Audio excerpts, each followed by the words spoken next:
ఓం శ్రీమాత్రే నమః. నమస్తే అండి. ఎలా ఉన్నారండి? అంతా బాగున్నారు కదా?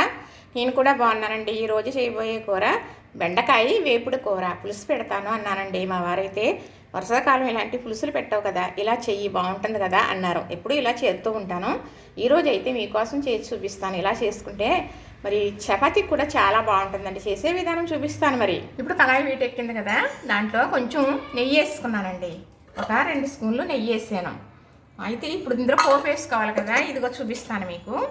చక్కగా ఇలా చేసుకున్నాం అనుకోండి, పిల్లలు కూడా చాలా ఇష్టంగా తింటారు. మరి పిల్లలకైతే బెండకాయ వేస్తామని పెడుతూ ఉండాలి కదా, మరి ఒక రకంగా కాకుండా ఇలా రకరకాలుగా పెడుతూ ఉంటే చాలా మంచిది కదా. మరి నల్ల మినపప్పు, ఆవాలు, శనగపప్పు, జీలకర్ర ఇవి ఫస్ట్ వేసేస్తున్నాను. ఇవి వేగిన తర్వాత ఏం వేస్తానో చూపిస్తాను మీకు. చక్కగా ఇలా చేసుకుంటేనండి కూర ఇది చాలా బాగుంటుందన్నమాట. అన్నం తిని కొలిది తినాలనిపిస్తుంది. బెండకాయ ఎలా వండుకున్నా బాగుంటుంది, ఆరోగ్యం కదా, ఏం చెప్పినా ఇలానే చెప్తారు అనుకోవద్దు. ఏదైనా సరే ఒకటే తినలేం కదా రొటీన్గా కదా, అందుకు ఇలాగా. మరి బెండకాయ తిన్నప్పుడు బెండకాయ ఎన్ని రకాలుగా వండుకోవచ్చు, అలాగే దొండకాయ తిన్నప్పుడు దొండకాయ ఎన్ని రకాలు, బీరకాయ తిన్నప్పుడు బీరకాయ ఎన్ని రకాలు ఉంటే అన్ని రకాలు మార్చి మొన్న వండిది కాకుండా మొన్న అలా చేసాం కదా, బియ్యాలు ఇలా చేద్దాం అని చేసుకుంటూ ఉన్నాం అనుకోండి. చూస్తేనే కాదండి, తింటే కూడా మనకు మంచి ఆరోగ్యం. కానీ ముందు కళ్ళకు నచ్చాలి కాబట్టి కంటికి ఇంపుగా ఉన్నదనుకోండి, ఒంటికి సంపుగా ఉంటుంది. మరి చక్కగా బెండకాయలు కట్ చేసేసానా, ఆ పక్క పొయ్యి మీద పెట్టేసానండి. ఉడికించేసుకున్నాను చక్కగా. ఆ ఉడికిని మాత్రమే ఇవి ఎప్పటికి పోయి చెయ్యాలన్నమాట. ఎప్పుడు అంటున్నారు కదా అనుకుంటారు కదా, ఇలా చేయాలన్నమాట. ఈ పోపు వేగిన తర్వాత చక్కగా ఇందులో ఇదిగో ఎండుమిర్చి వేస్తానండి. ఎండుమిర్చి వేసాను కదా, ఇవి వేగిన తర్వాత ఇప్పుడు ఎల్లుల్లిపాయలు రెమ్మలు చక్కగా చిరగొట్టుకుని వేసుకున్నానండి. బెండకాయ ఏ రకంగా వండుకున్నా చాలా బాగుంటుందండి. మరి చిన్న ముక్కల కోసి వేపుడేపి ఉప్పు కారం వేసుకుంటే అదొక రకం వేపుడు, పప్పులు వేసి వేపుకుంటే ఇంకో రకం వేపుడు, ఇలా వేసుకుంటే ఇంకో రకం వేపుడు. ఏదైనప్పటికీ అన్నం కలిసేటట్టే ఉంటుందండి బెండకాయ ఎలా వండుకున్నప్పటికీ కూడాను. ఈ పోపు వేగిన తర్వాత వేసే విధానం చూపిస్తాను.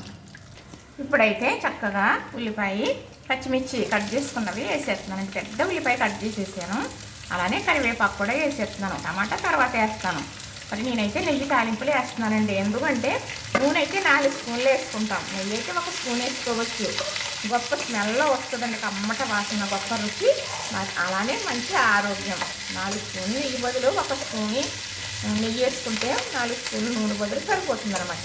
చక్కగా ఇవి బాగా ఏగనవసరం లేదు, కానీ ఎలా వేస్తానో మీకు చూపిస్తాను. అప్పుడు టమాటా వేస్తాను.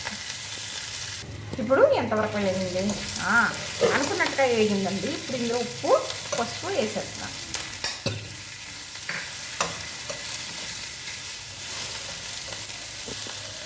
ఇప్పుడైతే టమాటా, చక్కగా 2 టమాటాలండి కట్ చేసుకున్నాను కదా, ఇవి వేసేసాను.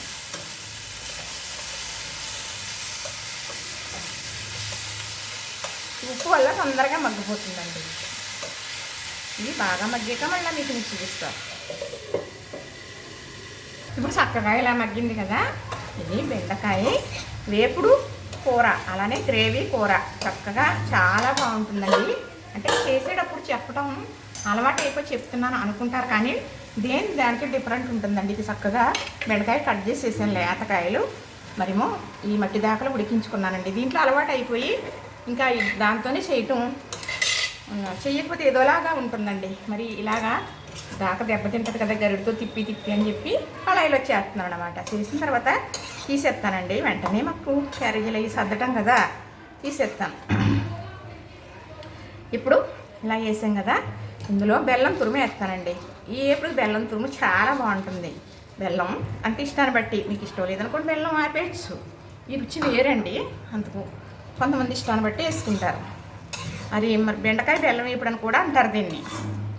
ఇది ఇలా అనుకోండి, మనకి రైస్కి చక్కగా కలుస్తుంది అనమాట ఇలాంటి కూరలు. ఇది కొంచెం ఇలా మగ్గిన తర్వాత అప్పుడు చింతపండు పులుపు వేసుకుందాం.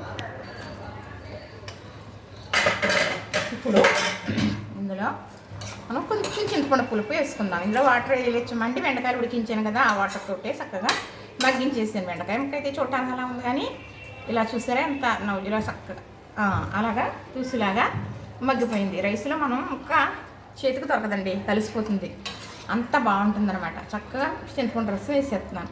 ఇందులో చింతపండు రసం ఎక్కువ పట్టదండి, కొంచెం వేసుకుంటే చాలు. అంటే రుచి కోసం వేసుకోవాలి, కొంచెం కొద్ది పులుపు ఉంటే సరిపోతుంది అన్నమాట. ఇప్పుడు ఈ పులుపు ఈ కర్రీకి లాసుకునే వరకు ఉడికించుకుందాం.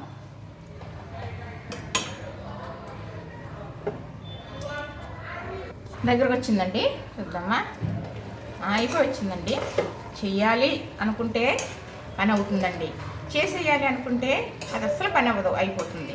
పొద్దుటి పిల్లల కోసం అడావిడిగా ఇలాంటివి చెయ్యాలంటే కొంచెం పని అనిపిస్తుంది, కానీ మరి ఏదైనా చేస్తాం కదా, అలాగే ఇది కూడా చేసేయచ్చు చక్కగా. మరి బెండకాయ అనేది పిల్లలకి, చదువుకునే పిల్లలకి పెట్టాలని మా చిన్నపాప అయ్యి చెప్పివ్వరు బెండకాయ వండమని చదువుకునేటప్పుడు. అంటే మీకు తెలియదా అంటారేమో, మరి నాకు తెలియదండి నిజంగానో. అయితే చక్కగా చేసి పెట్టేదాన్ని.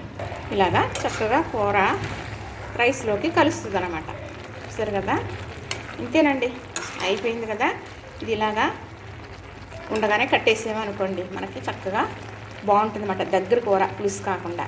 బెండకాయ పులుసు అయితే సలవ చేసేస్తుంది చూడండి, సలవ చేసి నజ్జి కూడా చేస్తుంది.